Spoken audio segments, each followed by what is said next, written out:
오늘 하나님 저희 예수교회 주신 말씀 사도행전 4장 1절로 4절 말씀입니다. 4장 1절로 4절 말씀 한 목소리로 읽습니다. 시작. 사도들이 백성에게 말할 때 제사장들과 성전 맡은 자와 사두개인들이 이르러 백성을 가르침과 예수를 들어 죽은 자 가운데 그를 잡음에 날이 저문 거로 이튿날까지 거두었다. 말씀을 들은 사람 중에 믿는 자가 많으니 남자의 수가 약 5천이나 되었더라. 아멘. 오늘은 복음이 이깁니다. 복음이 이깁니다라는 제목으로 말씀을 증거하겠습니다. 우리가 잘 아는 그 안진뱅이 거지가 일어난 기적의 사건은 안진뱅이 한 사람의 인생 이야기로 끝나질 않습니다. 이 기적의 사건은 유대 사회와 유대 종교 전체에 매우 큰 소용돌이를 일으키면서 문제가 확산되어 갑니다. 안진뱅이 거지가 일어난 기적 사건이 사도행전 3장에 있는 말씀인데 이 문제가 사도행전 8장까지 이어집니다. 설교하던 스테반이 돌에 맞아 죽는 그 핍박을 당하고 그 현장을 지휘하는 사울, 훗날 바울이 그 자리에 서 있는 장면까지 이 안진뱅이가 일어난 사건이 일으킨 문제가 이어져 간다는 것입니다. 그래서 이 안진뱅이 거지가 일어난 사건은 예수의 이름으로 누구든지 일어날 수 있고 예수의 이름으로 복을 받을 수 있으며 일어나라고 하는 그 부름에 순종하면 언제든지 그와 같은 일이 일어난다는 은혜의 이야기가 아니다. 우리가 잘 아는 이 안진뱅이 거지가 일어난 사건은 보통 본문에서 우리가 추측하는 그러한 은혜의 이야기가 아니라 보다 더 복잡하고 보다 더 심각한 문제를 가지고 있다. 주님은 이 사도행전의 안진뱅이 이야기를 통해서 우리들에게 들려주고 싶은 말씀이 분명히 있다. 단 하나. 그것을 우리가 찾아서 읽고 발견하는 것이 성경을 바르게 제대로 읽고 해석하는 일이기 때문에 오늘은 그런 말씀을 여러분들과 함께 나누려고 합니다. 그러면 왜 이 안진뱅이가 일어난 기적의 사건이 온 세상을 이렇게 떠들썩하게 하는 것인가? 안진뱅이 거지가 성전 미문 앞에 앉아서 구걸 행위를 하는 것이 그의 일생 모든 날들이었습니다. 그가 나이 40 중반 되도록 그 자리에 앉아서 그 꼴로 구걸을 하고 있었으니까. 그런데 그 안진뱅이가 앉아 있었던 그 성전 미문은 아주 유명한 문이었습니다. 거대한 문이었습니다. 높이가 12m가량이나 되는, 그리고 은과 금으로 화려하게 치장된 성전의 입구였습니다. 우리가 사도행전 3장에서 보았습니다마는 그 성전 입구 그 화려함 앞에 앉아있는 초라한 안진뱅이의 이 장면은 그 화려하고 웅장한 성전이 유대교의 전통 종교 성전이 그 안진뱅이를 40살 중반이 되도록 회복시키지 못하는 무능한 종교, 껍데기뿐인 종교, 껍데기뿐인 성전이라는 것을 여실히 스스로 증명하고 있는 중입니다. 본래대로라면 유대인들은 성전에 하나님이 임재하시는 곳이기 때문에, 능력이 있는 것이고 거룩한 곳이기 때문에 안진뱅이 거지 하나쯤은 충분히 일으키고도 남아야 되는데도 불구하고 안진뱅이 거지는 그 성전 앞에서 평생을 구걸하며 살아가도록 내버려 두는 성전, 유대인들의 전통 종교, 그것의 무능함, 그것이 그대로 고발되는 현장이 안진뱅이 거지가 성전 미문 앞에 앉아 있었던 그 장면이다, 이런 말씀입니다. 그런데 우리가 아는 것처럼 그 안진뱅이 거지가 무엇 때문에 일어났습니까? 나사렛 예수로 인해서 일어났다는 겁니다. 이 이야기는, 주님께서 이 이야기를 통해서 우리에게 들려주고 싶어 하시는 핵심은 무엇이냐 하면, 이제 성전 중심으로 행하여지던 옛 성전, 옛 종교 성전은 무너지고 새 성전, 예수가 새 성전이 되어 이 땅 가운데 도래한다 하는 것을 알려주는 것이 나사렛 예수의 이름으로 그가 일어난 사건입니다.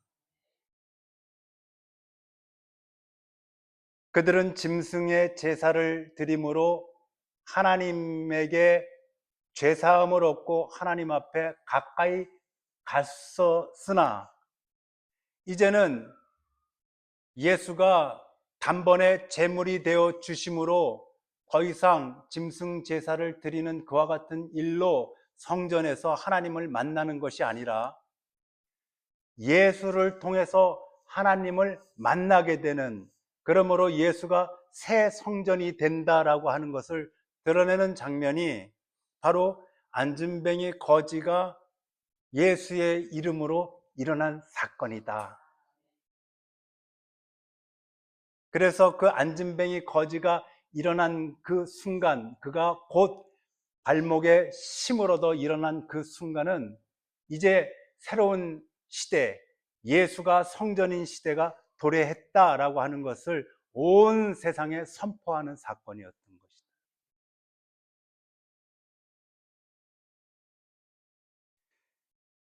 그런데 이 옛 성전이 무너지고 예수가 새로운 성전이 된다라고 하는 것에 대하여 기존 유대교 옛 성전을 중심으로 기득권을 가지고 있었던 종교 세력들이 가만히 두고 볼 일이 없겠죠. 새 성전 예수가 이 땅 가운데에 도래한다는 것을 어둠의 세력 사탄들이 가만히 놔둘 리가 없겠죠. 오늘부터 읽게 될 사도행전 4장에 있는 이 말씀들은 바로 그와 같은 어둠의 세력들, 성전 중심으로 여전히 짐승을 잡아서 하나님 앞에 나가는 것만 주장하는 그들이 얼마나 악하게 새롭게 도래하는 예수 그리스도라는 새로운 성전을 거부하는가, 이 악의 세력들은 어떻게 준동하는가 하는 것들이 나타나는, 시작되는 말씀이 사도행전 4장 1절서부터의 말씀입니다. 그러므로 우리는 오늘 이 4장 1절서부터의 말씀을 보면서, 하나님의 의로운 옳은 길, 예수 그리스도의 길을 따르는 길, 그리스도인이 되는 길, 성도가 되는 길, 교회를 온전하게 다니는 길이라는 것은 이렇게 어려운 일이로구나. 이렇게 무지막지한 권력과 힘들이 싸잡아서 나를 온전한 신앙의 길에 서지 못하게 만드는 것들이로구나. 저는 이 자리에 예수님 앞에 나오신 여러분들 모두를 승리자라고 부르고 싶습니다. 예배당에 나와서 예수 앞에 앉는 것은, 그것은 뭐 내가 시간 내서 아침이면 당연히 그리스도인이기 때문에 나온다라고, 아니 그렇지 않습니다. 그럴 수가 없습니다. 사탄 마귀가 얼마나 준동을 하는지 그것을 여러분들은 뚫고 나오신 것입니다. 예수님의 도우심과 인도하심에 따라 이 자리에 오신 줄 믿습니다, 여러분. 본문 보십니다. 본문 4장 1절입니다. 함께 읽습니다. 시작. 사도들이 백성에게 말할 때에 제사장들과 성전 맡은 자와 사두개인들이 이르러 예수를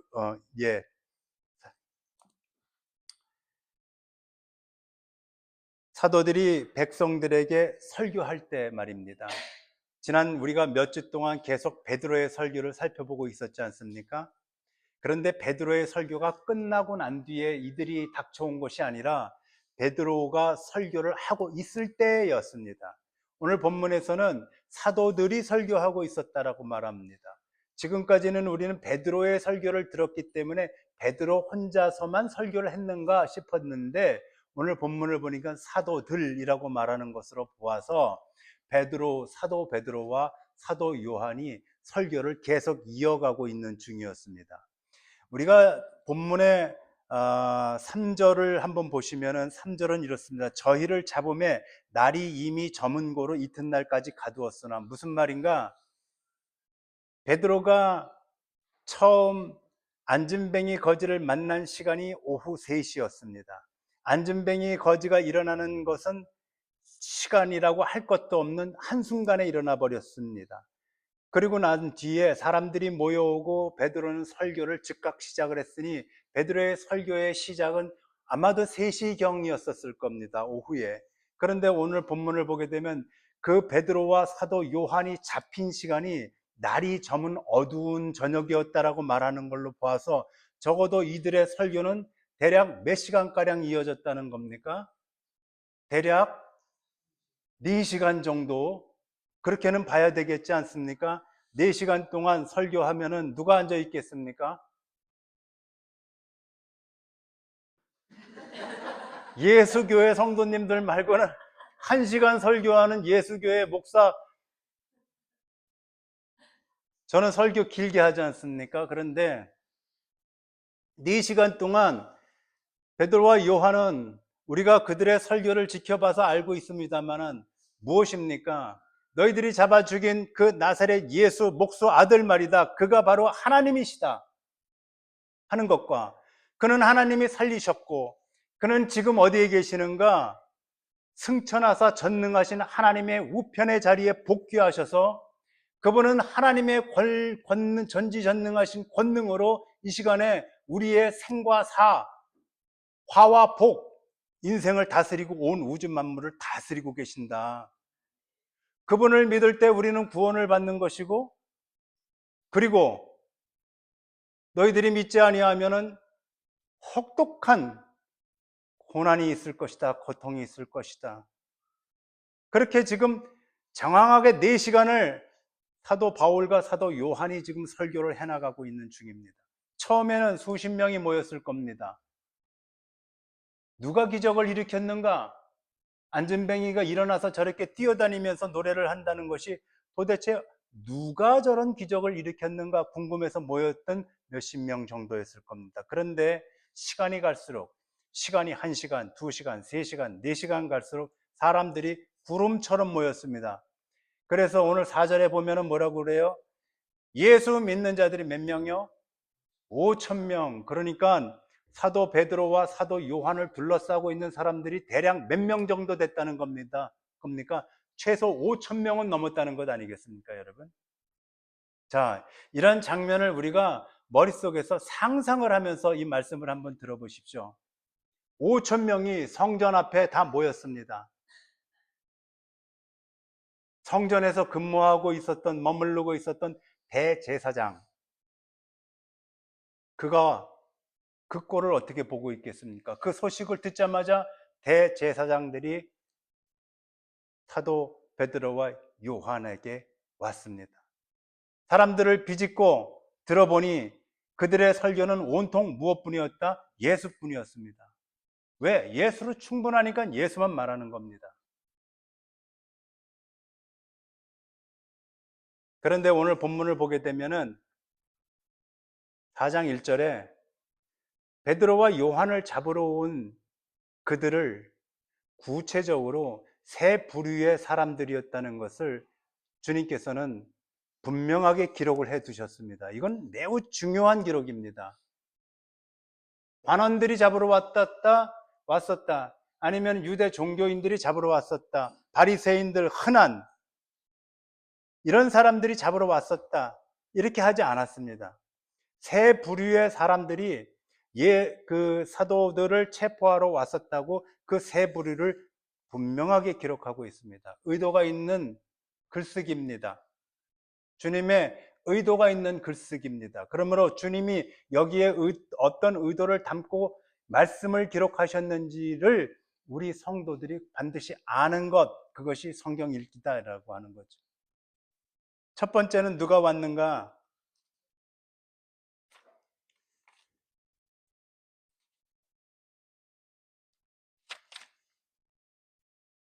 첫 번째는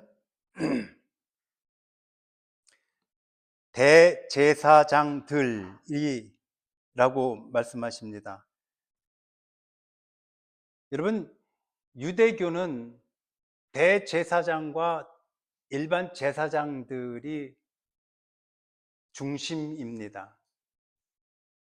당시에 예루살렘의 총 백성들의 인구를 약 3만 명이 조금 넘는 것으로 고대 역사학자들은 그렇게 생각합니다. 그런데 제사장 숫자가 몇 명이었느냐 하면 2만 명 정도가 됐습니다.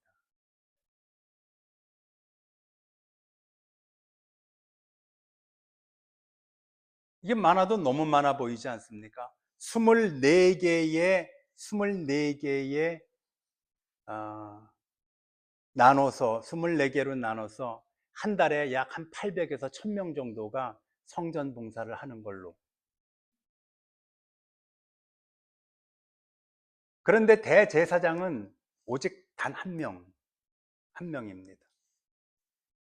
그렇다면은 대제사장 한 명이 제사장 2만 명을 좌지우지하는 겁니다.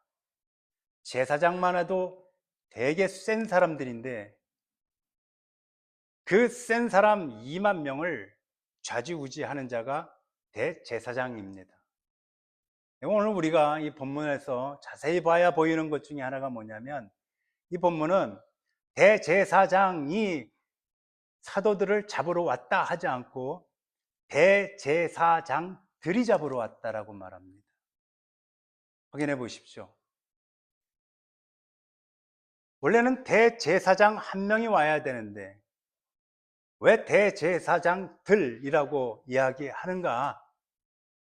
그거는 당시에 대제사장은 가야바였습니다. 그런데 실제적 권력자는 안나스라고 하는 대제사장이었습니다.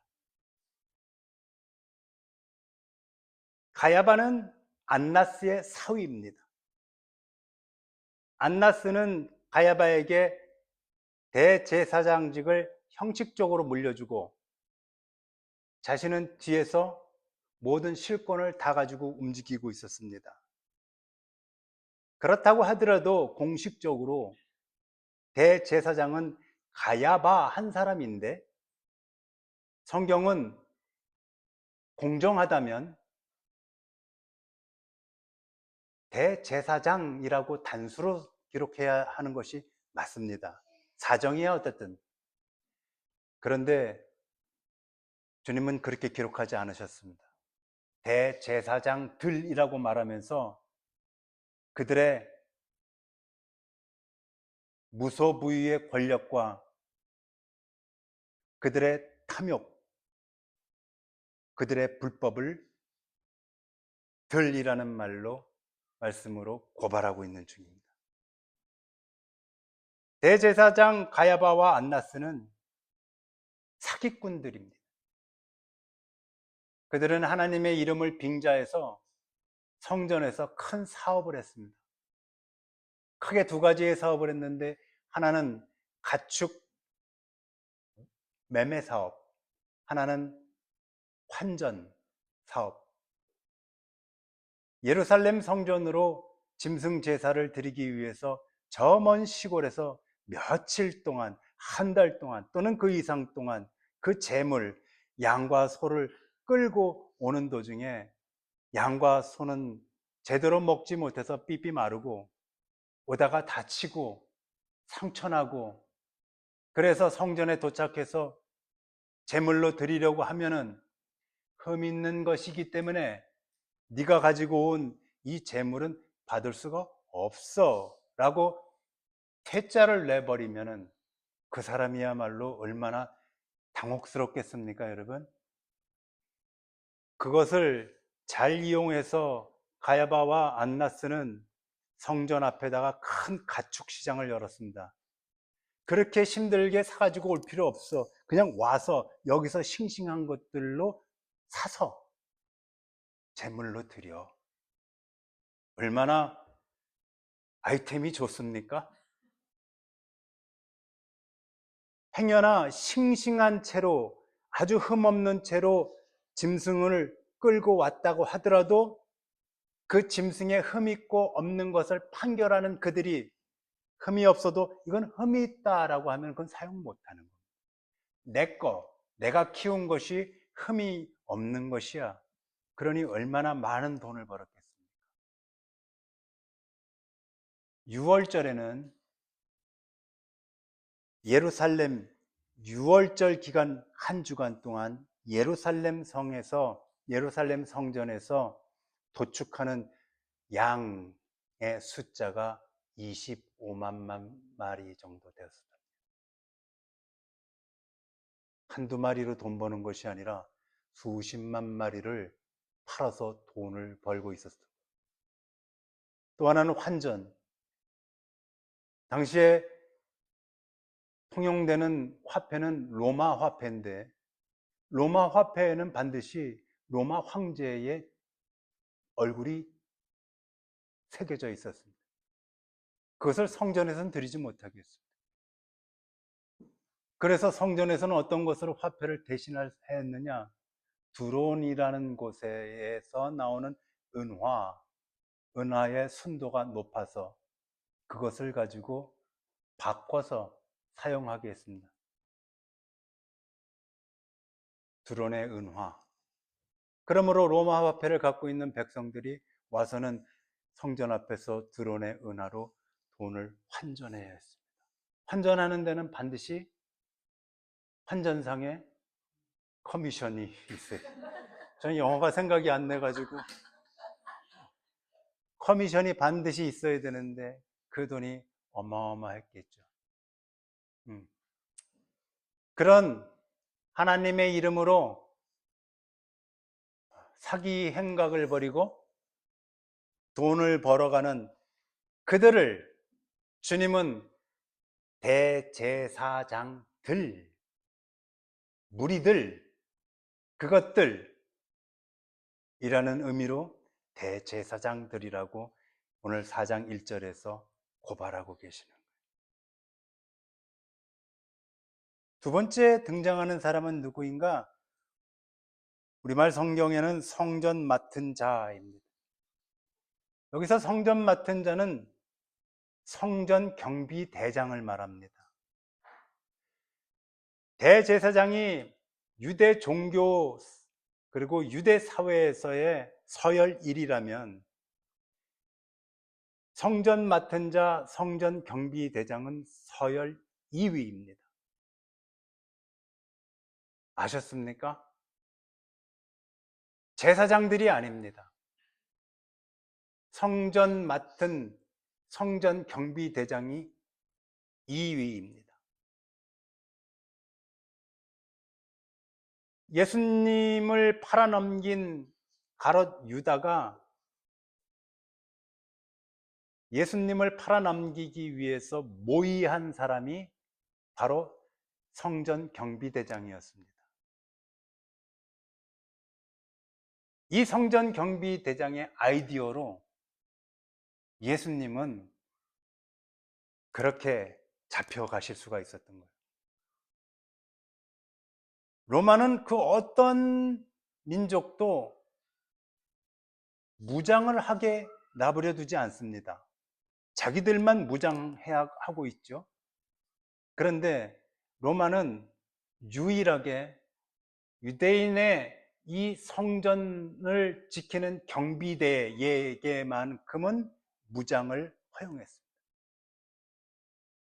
칼과 창으로 삼엄하게 무장한 성전 경비대 대장. 그는 두 명의 사도들을 붙잡으러 뛰어나오면서 자기 수하에 수많은 경비병들을 시켜서 잡아오라고 하지 않았습니다. 오늘 본문을 보면 대제사장도 자기가 직접 뛰어나왔고 성전 경비대장도 직접 자기 스스로가 뛰어나왔습니다. 뭘 말하는 겁니까? 얼마나 위급하고 황급했으면 그들이 누구를 시켜서 잡아오너라 라고 할 틈도 없었다는 겁니다. 앞서서 말씀을 드렸지만 예수의 길을 가려고 하는 모든 성도의 길을 가로막는 그 모든 어둠의 세력들은 우리보다 부지런합니다. 우리보다 날쌔입니다. 우리보다 앞서가 있습니다. 세 번째 나오는 사람들은 누구입니까? 사두개인들입니다. 이들이 문제입니다. 사두개인이라고 하는 것은 유대의 종교 종파 중에 하나인데 가장 강력한 종파였습니다. 이들은 다들 귀족이었고 권세자들이었고 부자였습니다. 대제사장도 성전 경비대장도 동일하게 사두개파 사람들이었습니다. 소위 유대인들의 국회의원이라고 하는 사내들인 공의회 의원들도 모두 다 사두개인들입니다. 대부분이 그렇습니다. 이들은 부활을 전혀 믿지 않습니다. 이들은 영혼을 믿지 않습니다. 이들은 천사도 믿지 않습니다. 그러면 이 인간들은 도대체 무엇을 믿는다는 말인가? 이들이 믿는 것은 로마 권력과 결탁해서 그들에게 아부를 떨어서 자신들이 구축해 놓은 유대 종교, 즉 성전을 중심으로 한 유대 종교에서 기득권자로서 그곳에서 계속 꿀 빨아먹는 거, 그것이 그들의 유일한 관심거리였습니다. 자, 이제 4장 1절에서 등장하는 세 부류를 주님께서 다 분류를 해주셨습니다. 이제는 우리가 이 세 부류가 갖고 있는 공통점이 무엇인가 하는 것 정도를 생각해내야 합니다. 여러분이 생각할 때 이 세 부류가 갖고 있는 공통점이라는 것이 있다면 뭐가 있겠습니까?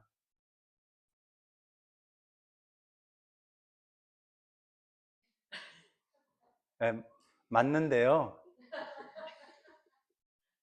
맞긴 합니다, 그게. 이들을 갖고 있는 공통점은 힘 있는 자들이라는 겁니다.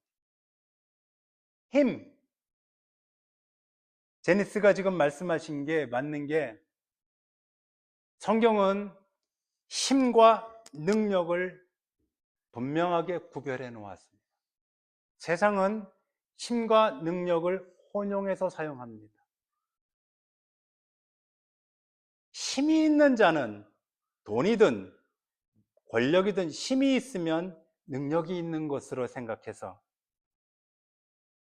그래서 힘과 능력을 혼용해서 생각하고 살아가는 것, 혼돈스러운 이 세상의 특징이죠. 자식에게 넌 능력 있는 자식이 되어라 라고 얘기할 때 그 말 속에는 너는 힘 있는 사람이 되었으면 좋겠다라고 하는 것이 다 깔려 있지 않습니까? 그러나 성경에서 말하는 능력은 다른 겁니다. 힘은, 성경에서 말하는 힘은 악한 것들이 갖고 휘두르는 능력을 말하는 겁니다. 성경에서 말하는 힘은 남을 압제하고 착취하고 억누르고 비인격적인 방식으로 휘두르는 거, 자신의 유익을 위해서 상대방의 인권을 함부로 하는 거, 해도 되는 거, 자행하는 거, 마음대로 하는 거, 그것을 세상에서도 힘이요, 성경에서도 힘입니다. 조금까지 말씀을 드린 것처럼 이 세 부류의 사람들이 갖고 있는 특징은 힘입니다. 힘은 반드시 악한 것을 향하게 되어 있습니다. 인간의 힘은. 앞서서 기도하실 때도 그랬죠. 세상에 힘 있는 자들은 전쟁을 일으킵니다. 힘 없는 자들이 싸우자고 달려드는 건 못 봤습니다. 힘이 가지면, 힘이 넘쳐나면 반드시 그 힘을 쓰고 싶어 하는 거예요.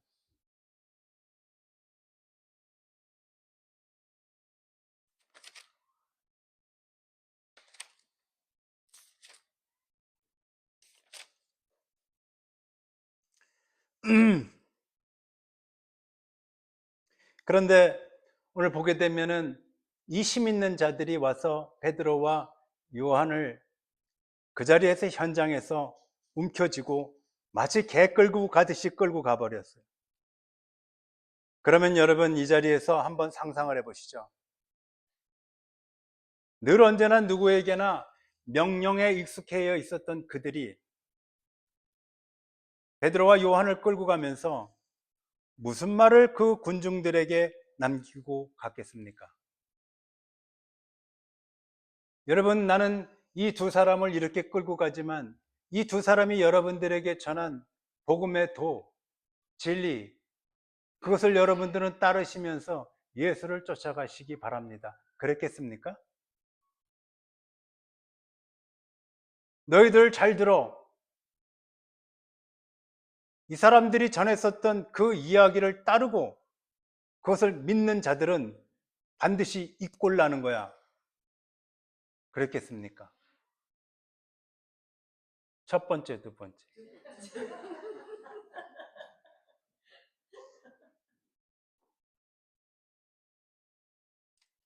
반드시 이꼴나. 누구든지 이 두 사람의 이야기를 따르는 자들은 이꼴나게 되어 있어. 그들은 유대 사회에 힘과 권력의 최정점에 서 있는 자들이었습니다. 상위 0.1%들. 그들의 말을 거역한다는 것은 유대 사회에서 매장입니다. 그리고 어떤 희생을 이든지 각오해야 합니다.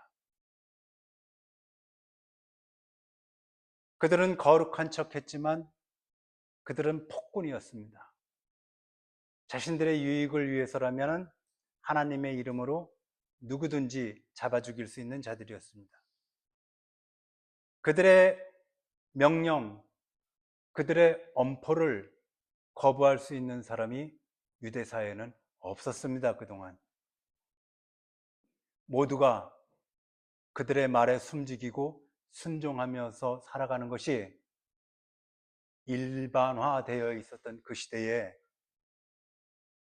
그들이 분명히 그와 같은 엄포를 놓았을 것이 분명함에도 앞서 우리가 읽은 것처럼 베드로와 요한이 떠난 자리에 몇 명이 그대로 남아 있었습니까?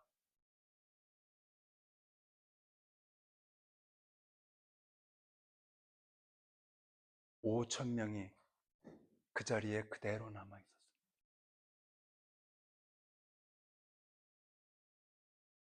5,000명이 흩어지지 않았습니다. 왜? 왜 그 5,000명은 자기 죽을 줄 모르고 그 자리에 그 어둠이 내리는 그곳에서 굳건히 서 있을 수 있었을까? 복음을 들었기 때문에. 복음 때문입니다, 여러분. 4시간에 걸친 베드로와 요한의 복음 설교를 듣고 복음을 받아들여서 그들 안에 이제는 세상의 힘에 대항하는 복음의 능력이 그들에게 생겼기 때문에 그렇습니다. 이것이 정말로 중요한 겁니다. 세상을 이기는 힘은 무엇인가? 복음입니다. 세상을 이기는 힘은 날마다 내 안에 쌓여져 가는 복음의 말씀, 그것 갖고 세상을 이기는 것이다. 믿으시면 아멘입니다, 여러분. 세상의 모든 힘은 악한 것과 어둠의 영을 향해서 달려갑니다. 그것들은 날이 저문 어둠 속으로 두 명의 사도들을 끌고 갔다라고 기록합니다. 가롯 유다도 예수를 팔아넘긴 그 시간이 어둠의 시간이었습니다. 그 어둠의 시간이 덮쳐옴에도 불구하고 복음을 들은 그 5천 명은 그 자리에 꼿꼿하게 서 있었습니다. 놀랍지 않습니까, 여러분?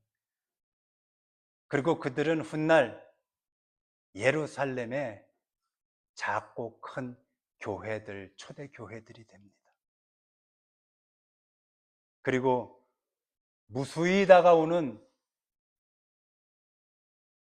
기독교의 핍박에 맞서서 복음의 증인들로 살다가 이 세상의 삶을 마감하고 지금 그들의 영혼은 낙원에 있습니다. 복음이 이깁니다. 그 복음의 능력으로 오늘도 이기시고 우리의 삶이 이기는 삶이 되기를 이 시간 축복해 드립니다. 기도드리겠습니다. 거룩하신 하나님, 사도 베드로와 요한이 설교하던 그날 대제사장들과 경비대장과 사두개인들이 총출동하여 두 사도를 체포해 끌고 갔습니다.